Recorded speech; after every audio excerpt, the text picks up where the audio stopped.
નમસ્કાર, જય હિન્દ, જય જવાન, જય કિસાન દોસ્તો. હું બ્રિજરાજ સોલંકી.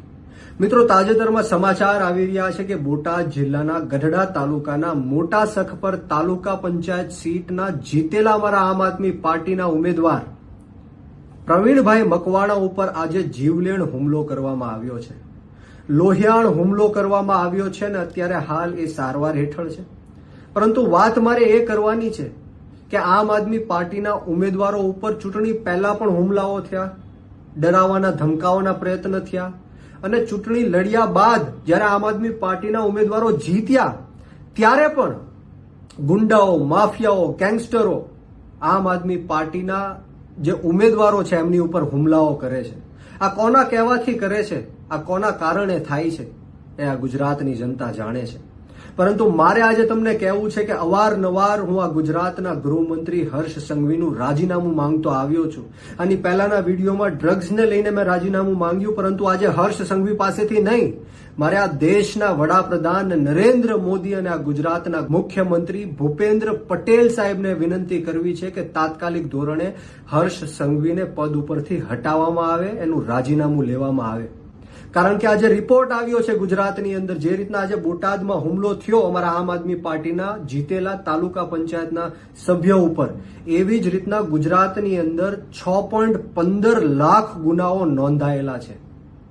આવા અનેક લોકો હશે જેમની એફઆઈઆર લેવામાં નહીં આવી હોય, એમને ધાક ધમકી આપીને નોંધાવવામાં નહીં આવી હોય, આવા અનેક પ્રયત્નો, ષડયંત્ર કર્યા હશે, છતાં પણ 6.15 લાખ ગુનાઓ આ ગુજરાતની અંદર નોંધાયા છે અને એમાં 58% ગુનાઓ દારૂ અને ડ્રગ્સના છે. મિત્રો, જરા વિચારો, 2 વર્ષમાં 18% કરતા પણ વધારે ગુનાહિત પ્રવૃત્તિઓ આ ગુજરાતની અંદર વધી છે. અને આખા દેશની અંદર સૌ પ્રથમ યુપીનો નંબર આવે છે અને બીજો નંબર તમે વિચારો કોનો આવતો હશે? બિહારનો કે બીજા કોઈ રાજ્યનો નહીં, પરંતુ આપણા ગાંધી અને સરદારના ગુજરાતનો આવે છે ગુનાહિત પ્રવૃત્તિઓમાં. મિત્રો, આ ભારતીય જનતા પાર્ટીના હાથમાં, એમના નેતાઓના હાથમાં આપણું ગુજરાત સુરક્ષિત નથી, આપણા ગુજરાતના બાળકો સુરક્ષિત નથી. અવારનવાર 15-15, 20-20 દિવસે ખૂન થાય છે, નાની નાની દીકરીઓના બળાત્કાર થાય છે, દારૂ વેચાય છે, ડ્રગ્સ વેચાય છે, ભ્રષ્ટાચાર થાય છે. આપણે આ કેવા ગુજરાતમાં જીવી રહ્યા છીએ? ત્યારે મારે આ દેશના વડાપ્રધાન નરેન્દ્ર મોદી અને આ ગુજરાતના મુખ્યમંત્રી ભૂપેન્દ્ર પટેલ સાહેબને વિનંતી કરું છું, હાથ જોડું છું કે તાત્કાલિક ધોરણે હર્ષ સંઘવીનું રાજીનામું લેવામાં આવે.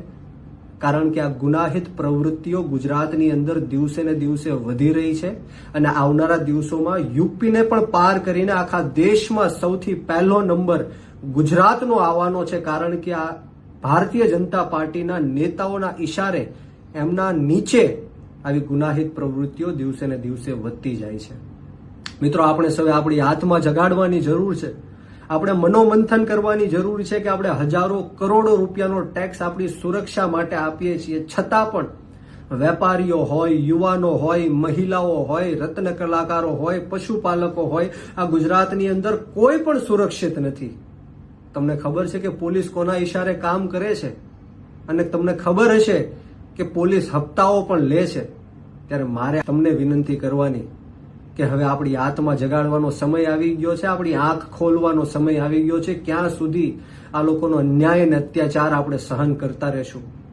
અને સાથોસાથ મારે એ પણ આજે વિનંતી કરવાની કે બોટાદની અંદર પ્રવીણભાઈ મકવાણા, જે અમારા આમ આદમી પાર્ટીના જીતેલા તાલુકા પંચાયતના સદસ્ય છે, એમની ઉપર જે જીવલેણ હુમલો કરવામાં આવ્યો છે, એમના જે મારનાર ગુંડાઓ છે, અપરાધીઓ છે, આરોપીઓ છે, એમને તાત્કાલિક ધોરણે પકડવામાં આવે. નહીતર આમ આદમી પાર્ટી આવનારા દિવસોમાં સમગ્ર ગુજરાતની અંદર ગાંધી ચિંધ્યા માર્ગ ઉપર અને જરૂર પડે તો શહીદ આઝમ સરદાર ભગતસિંહના માર્ગ ઉપર પણ અમારી આંદોલન કરવાની તૈયારી છે.